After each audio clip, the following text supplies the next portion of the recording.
ఇప్పుడు 4 ఎయిర్పోర్ట్లని ఈరోజు కోమటిరెడ్డి వెంకటరెడ్డి గారు ఢిల్లీలో మాట్లాడి తీసుకొచ్చారు. వరంగల్లో ఒక గొప్ప ఎయిర్పోర్ట్ వస్తున్నది, భద్రాద్రి కొత్తగూడెంలో ఎయిర్పోర్ట్ వస్తున్నది, రామగుండంలో ఎయిర్పోర్ట్ వస్తున్నది, ఆదిలాబాద్లో ఎయిర్పోర్ట్ వస్తున్నది. 10 ఏళ్ళు అయితే ఉన్న ఎయిర్పోర్ట్ల కమిషన్లు దొబ్బిండి కేసీఆర్ తప్ప రెండో ఎయిర్పోర్ట్ కట్టాలన్న ఆలోచన చేయలే. ఇవాళ 4 ఎయిర్పోర్టులకి 2 సంవత్సరాలనే మన కేంద్ర ప్రభుత్వం నుంచి అనుమతులు తెచ్చుకున్నాము. తొందరలోనే డిసెంబర్ ఆఖరు లోపలనే వరంగల్ ఎయిర్పోర్ట్కు మనం శిలాఫలకం వేసుకోబోతున్నాం, పనులు ప్రారంభించుకోబోతున్నాం. ఇట్లా మనకు పోర్టు లేదు, పెద్ద పెద్ద పరిశ్రమలు పెట్టుబడి పెట్టమంటే మీకు సముద్రం ఒడ్డు లేదు కదా. మేము కార్ల కంపెనీలు పెద్ద కంపెనీలను పెడితే విమానాలలో రవాణా చేయలేము. మాకు పోర్టు ఉంటే మేము షిప్లలో వీటన్నిటిని పరిశ్రమలు పెడితే తీసుకెళ్తుంది అంటే నరేంద్ర మోడీ నుంచి చంద్రబాబు నాయుడు వరకు మాట్లాడి మన ఎయిర్పోర్టు నుంచి మచిలీపట్నం పోర్టు వరకు, ఒకప్పుడు మచిలీపట్నం పోర్టు నిజాం దగ్గరనే ఉండే, తర్వాత ఆంధ్రప్రదేశ్లోకి వెళ్ళింది. ఈరోజు మనము మచిలీపట్నం పోర్టుకు 12 లేన్ గ్రీన్ ఫీల్డ్ ఎక్స్ప్రెస్ హైవేతో పాటు బుల్లెట్ ట్రైన్తో పాటు ట్రైన్ ఫెసిలిటీ కలిపి పోర్టు కనెక్టివిటీ పెంచుతున్నాం పరిశ్రమలను ఆకర్షించడానికి.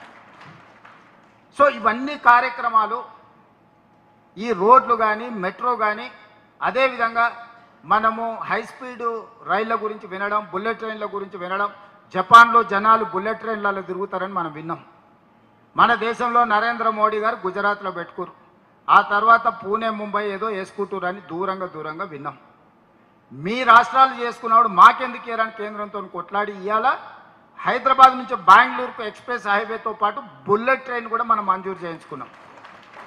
హైదరాబాద్ నుంచి చెన్నై వయా అమరావతి ఎక్స్ప్రెస్ హైవేతో పాటు బుల్లెట్ ట్రైన్ కూడా ఈరోజు మనం మంజూరు చేయించుకున్నాం.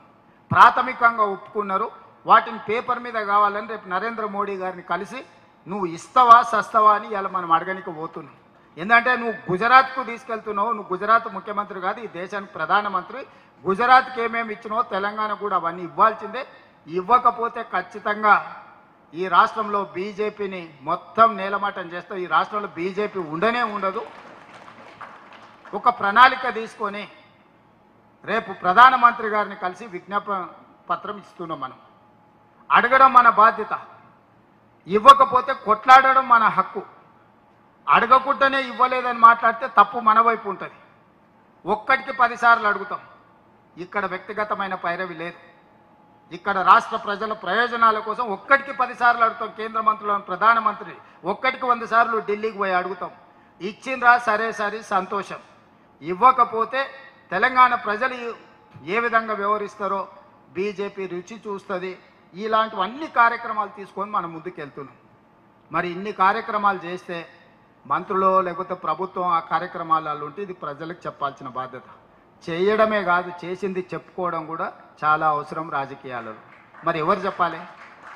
ఇవన్నీ ప్రజలకు ఎవరు చెప్పాలి? మీరే కదా, జిల్లా అధ్యక్షులే కదా. మీరు రాష్ట్ర అధ్యక్షులు జిల్లా అధ్యక్షులకు చెప్తారు, జిల్లా అధ్యక్షులు మండలాధ్యక్షులకు చెప్పాలి, మండలాధ్యక్షులు గ్రామాధ్యక్షులకు చెప్పాలి, గ్రామాధ్యక్షులు ఆ వార్డులో ఉండే అధ్యక్షులకు చెప్పాలి. ఇది మన స్ట్రక్చర్. ఇందులో మీరు అందరు కష్టపడి పని చేయాల్సిందే. दीदी मैं एक सुझाव देना चाहता हूँ, ये सब लोग अभी नया जिम्मेदारी लिए 6 महीने इन लोगों को प्रोबेशनरी पीरियड रखो, क्योंकि कौन कैसे काम कर रहा है, कहाँ काम कर रहा है, कौन सी तरीका से ये काम कर रहा है. 6 महीने पूरा सबको हर महीने का रिपोर्ट ले लो. हर महीने का रिपोर्ट लेके 6 महीने के बाद कौन रहना कौन नहीं रहना, जब एक डिसीजन ले लो आप. और AIC secretaries and PCC president has to take a call on review on this. Even AICC ने गुजरात में जो जहाँ से शुरू किया वहाँ पर वो हर हफ्ते रिव्यू करते हैं. और अगर कोई भी जिला अध्यक्ष उसमें, वो आप तो 6 महीने बोल रहे हो, उन्होंने 3 महीने भी वेट नहीं किया. तेलंगाना में थोड़ा 6 महीने हमको करना है, मेरा भी मानना है, मैं आपसे सहमत हूँ. 6 महीने का समय देना. लेकिन एक बात ये भी है, जो आपकी भी मंशा है मेरी भी मंशा है, अगर हम किसी पद पर हैं और वहाँ काम नहीं कर पा रहे हैं तो इसका ये मतलब नहीं कि आपकी ज़रूरत नहीं है पार्टी को, लेकिन इसका मतलब ये है कि आप वो काम अच्छे से नहीं कर पा रहे हैं, आपको कोई और काम मिलेगा. लेकिन ये सही बात है कि आज जो राजनीतिक हमारे सामने परिस्थिति है उसमें हमको ये कड़े निर्णय करने पड़ेंगे, नहीं तो हम आने वाली चुनौतियों का सामना नहीं कर पाएंगे. तो वो बात सही है 6 महीने हम सबको ऐसा मानना पड़ेगा कि हमारी परीक्षा है, उसमें हम पास होंगे तो हम 28 में भी पास होंगे, और अगर हम 28 में पास नहीं हुए तो यहां बने रहेंगे तो भी क्या फायदा होगा। तो वो दिमाग में रख के हम सबको ये टारगेट अपने लिए लेना चाहिए। सही बात है, उसमें बुरा भी मानने की कोई बात नहीं। हम सबको साथ में ही 28 की चुनौती में पास होना है, वो हमारे लिए इंपॉर्टेंट है। 28 और 29 की चुनौती, 29 में अगर राहुल जी इस देश के प्रधानमंत्री नहीं बने तो मैं और आप जिला अध्यक्ष रहे, कुछ भी रहे, क्या फायदा होने वाला है। इसलिए ये परीक्षा हम सबको अपने लिए लेना चाहिए, इसमें मेरी सहमति है आपसे। ये तेलंगाना में सरकार बनाने के लिए नहीं आप लोगों को जिला अध्यक्ष बनाए, राहुल जी को इस देश में प्रधानमंत्री बनाने के लिए आप लोगों को जिम्मेदारी दी है। ये जिम्मेदारी में आगे पीछे कोई भी किए, 19-20 कोई भी किए, उनके लिए दूसरी नौकरी तैयार है, मगर जिला अध्यक्ष तो खाली करना पड़ता। क्योंकि मैं 3 साल काम किए, मेरा वर्किंग प्रेसिडेंट उसी दिन बोले जिस दिन मैं जिम्मेदारी लिए 6 महीने के बाद, भाई 3 साल मैं काम करूंगा, 3 साल के अंदर एक असेंबली इलेक्शन, एक पार्लियामेंट इलेक्शन 3 साल के अंदर आ जाएंगे। जो मेरा मेहनत है, जो मैं कामयाब हो सकता हूँ, नहीं हो सकता हूँ, रिजल्ट देके मैं कामयाब भी हुआ मैं जिम्मेदारी से हटता हूँ, कामयाब नहीं हुए तो भी मैं जिम्मेदारी से हटता हूँ बोल के मैं बात दिए थे। उस हिसाब से 3 साल बराबर मेरा रेजिग्नेशन लेटर ఏఐసిసి में दिया। మిత్రులారా, గొప్ప అవకాశం కాంగ్రెస్ పార్టీ అధ్యక్ష బాధ్యత, ముఖ్యమంత్రి కూడా కావచ్చు, మంత్రులు కూడా కావచ్చు, కానీ కాంగ్రెస్ పార్టీ అధ్యక్షులు కావడం అనేది అది అంత సులువైన విషయం కాదు।